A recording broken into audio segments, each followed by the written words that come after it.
Hey class, today we're going to be looking at a new verb. It is called ESTAR, and it's an AR verb, and it means to be. Now, something interesting about this verb is that it is an AR verb, but it's a little bit different when you conjugate it. The yo form does not follow the normal rules of conjugation. Because of that, we have to say that this verb is irregular. So irregular means that a verb does not follow the normal rules of conjugation. So let me show you what I mean.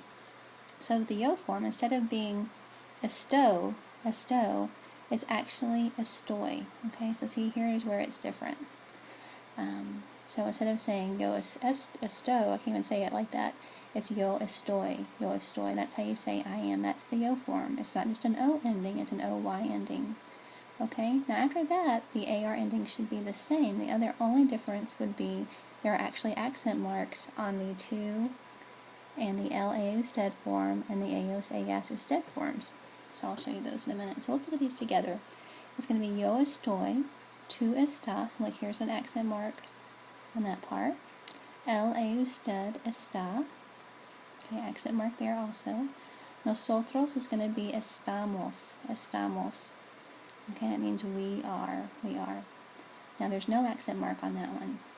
But then when you go back to ellos, ellas, and ustedes, you have the accent mark again. Did I write that for you? I guess I did. Let me write over here. It's going to be están. Okay, and there's the accent mark. So that's the verb form. I can't believe I forgot to write that in there. Anyway, so here is we are, and here is, it's going to be they are masculine, they are feminine, or you all are. Okay, so those are going to be your verb forms. So this is the verb to be, and actually in Spanish there are two verbs that mean to be, and you use them in two different occasions, Estar we mainly use when we're talking about location. Try to write that down here. And emotions. Okay, so when we're talking about, like, the pen is in the holder, my mom is in the car, I am sad, I am mad, you are nervous, any of those, when we're saying someone is or are, they are something, it's going to be using the verb estar. So I'll kind of put a little fluffy thing around here. Okay? Alright, so let's look at some examples. Okay, so examples of location. If I'm going to say I am in the house, I'm going to be using estar because it's talking about location. So to say I am, you look back over at your chart. Let's look over there real quick. And we're going to see that we're going to need to use the yo form, which is estoy. So let's go back over here. So we're going to put estoy. Okay, the way you say in Spanish is en. And then the house is la casa. Okay, estoy en la casa. Okay, alright, now let's look at emotions. I am sad. Okay, so again, you know that I am, right here, is going to be used, we're going to be using the verb estar in the yo form. So again, we have estoy. And we're talking about sad. Now, sad is triste in Spanish. And because it's an adjective that ends in an E, you don't have to change it to masculine or feminine. So regardless if you're male or female, you would always be triste. Okay, now it could become plural, but not masculine or feminine. Okay, now here we're going to say I am happy. Now I'm going to be talking about myself, so happy is going to have to be in the feminine form. So this is going to be estoy. For happy, I'm going to use contenta, which looks like content. It's very easy to remember, contenta. Now, if I was a boy, that would be contento. Okay, but since I'm not, it's contenta. Estoy contenta. Now let's spice things up here and say we are mad. Okay. Now the nosotros form of estar is estamos. Estamos. And here's mad. Enojados. We are mad. Now, since we is plural, your adjective over here has to be plural, has to match. okay? Because whenever we're talking about we, it's always plural. And since we do not know if we is a mixed group or feminine, we always assume it's a mixed group or masculine, so we're going to go with enojados. Now let's look at she is nervous. Now we know for sure we're talking about a female. So nervous is going to have to match the female. So ella. And if you look over, let's go back to the chart. Okay, let's look under ella. Where is it? Okay, here's ella. So look right here, we're going to be using está. Okay, so let's go back. So ella está with an accent mark. I'm going to write nervous down here. Nerviosa.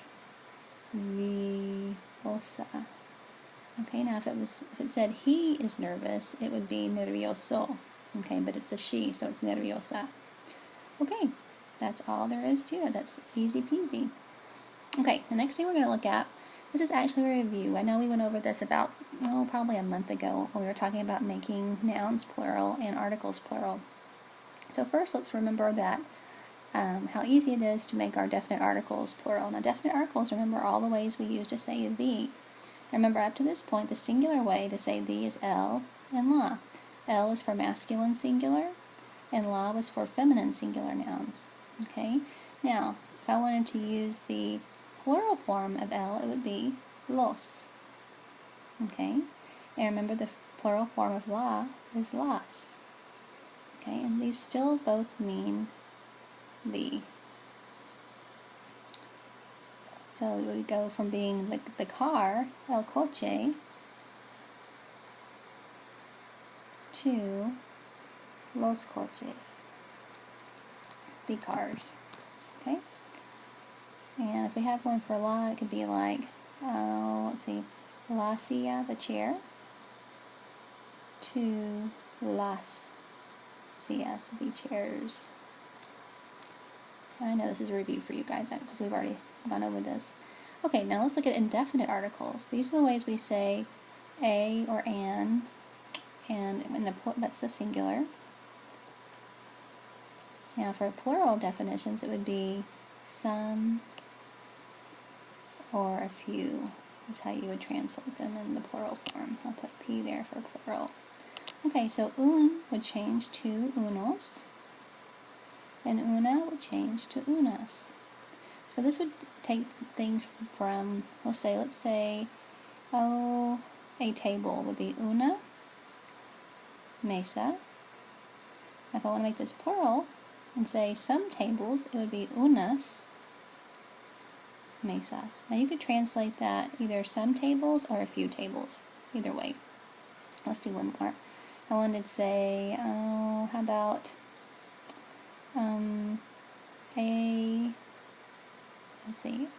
a boy, un chico, and that would become unos chicos.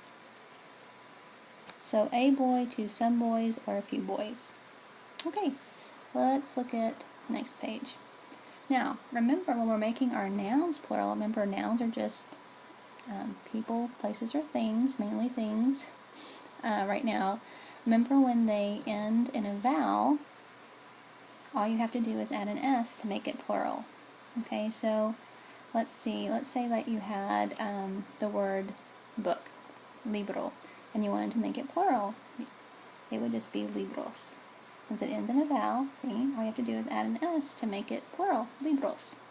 Okay, now words that end in a consonant, you would need to add an ES. So for example, maybe watch is reloj, ends in a J, you would have to add an ES, okay? Relojes, okay? So if it ends in a consonant, you add an ES. If it ends in a vowel, you add an S to make it plural. Now, a rule to remember, singular nouns that end with a Z, like lapis, they change to a C when you convert them over to being plural. So look at this. El lapis ends in a Z, it's masculine and it's singular. But when you make it plural, look, that Z changes to a C. So you gotta be careful with that. That's like one of the only rules you have to remember about spelling changes when you're making things plural. Okay, so the Z changes to a C when you make it plural. So let's look at some examples. El coche, so this means the car, And when you change it over to become plural, you get los coches, which would mean the cars. Okay, la chica would be the girl. Las chicas would be the girls. This is so easy. Well, y'all are going to be pros at this. Okay, el estudiante means the male student. And if you wanted to make it plural, it would be los estudiantes, which would mean the male students. Oh, we did this one earlier, but la silla, the chair, will become las sillas, which would be the chairs. Okay, now real quick, lastly, let's look at the indefinite articles, okay? Okay, we're talking about a book. If you want to make it plural, it would be unos libros. So you go from a book to saying some books or a few books. Okay, here we have a table, una mesa, to unas mesas. And here again you have some tables. That's the translation. And here we go from being a car, or even you can even say one car here for a translation. And it will be changed to a few cars. And I think that's it. That's a short lesson for today. Okay, so those are two great concepts, and I want you to watch this as many times as you need, and then the next thing I want you to do is go down, just like always, and look at your lesson assignment, and then go to your reference section to check for links and attachments. So I hope you all have a great day, and I will see you next time in class. Adios!